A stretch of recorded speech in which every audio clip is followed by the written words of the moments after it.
चिरां जिल्ला इउएन ब्रह्म कलेजनि central library IQAC आरो बङाइगाव मण्डल बुक सेन्टारनि बानजायनायाव चिरां जिल्ला काजोलगाव सदर सहरनि इउएन ब्रह्म फरायसालिमायाव 13, 14, 15 आरो 16 सानब्रैनि मेहेरगोनां हाबाफारिजों बिजाब मेला एबा बुक फायार बेखेवदों।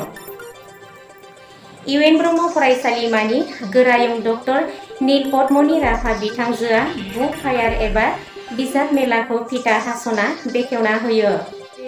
बुक फेयर বুলি ক'লে it's a fair of book.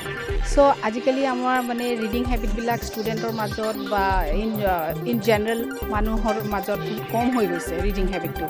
So college হৈছে it's the educational institution, academic institution, so it's a right platform to have that habit, inculcation of that habit. Actually, inculcation of this reading habit starts in the childhood age only.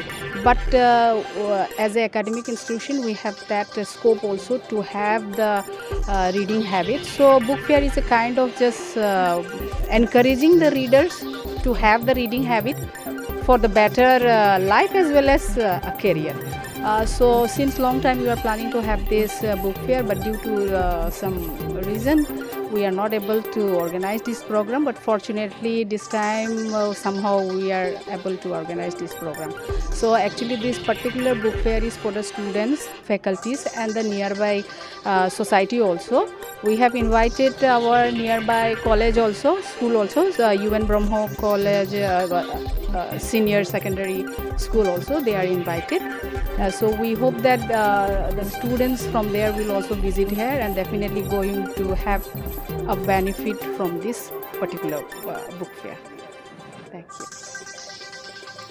बे हाबाफारियावनो फरायसालिनि फरायसाफोर, फोरोंगिरिफोर आरो खाथि खाला ओनसोलनि सरासनस्रा सुबुंफोराबो बाहागो लायो आरो गाव गावनि फरायनो मोजां मोननाय बिजाबफोरखौ बिजाब मेलानिफ्राय बायनानै लाङो। आथिखालाव फरायसाफोर आरो सरासनस्रा सुबुंफोरनि बिजाब फरायनायनि हुदाया खमायलांगासिनो दंसै। अदेबानि फरायसालिमाया सोलोंथाइनि मोनसे गोथार जायगा, बेयो फरायनाय हुदाखौ लाखिनायनि मोनसे जाख्ला। जोङो मोनथिनो हायो जे सोलोंथाइनि हुदाया उन्दैनिफ्रायनो जागायो, नाथाय एकाडेमिक सोलोंथाइ बायदियै जोंहा फरायसालिनि हुदाखौ लाखिनायनि सुबिदा दं। बेनिखायनो बिजाब मेलाया फरायग्राफोरनि फरायनाय हुदाखौ थुलुंगा होनाय, गोग्गो जिउ खुंनाय आरो केरियार दानायनि मोनसे जाख्ला होनना इउएन ब्रह्म फरायसालिमानि बिजाब बाख्रिनि गाहाय डक्टर मायामुयि नार्जारी बिथांजोआ खौरां बिजोंनि गेजेरजों बुंथियो। News desk report, news 24 Bodoland.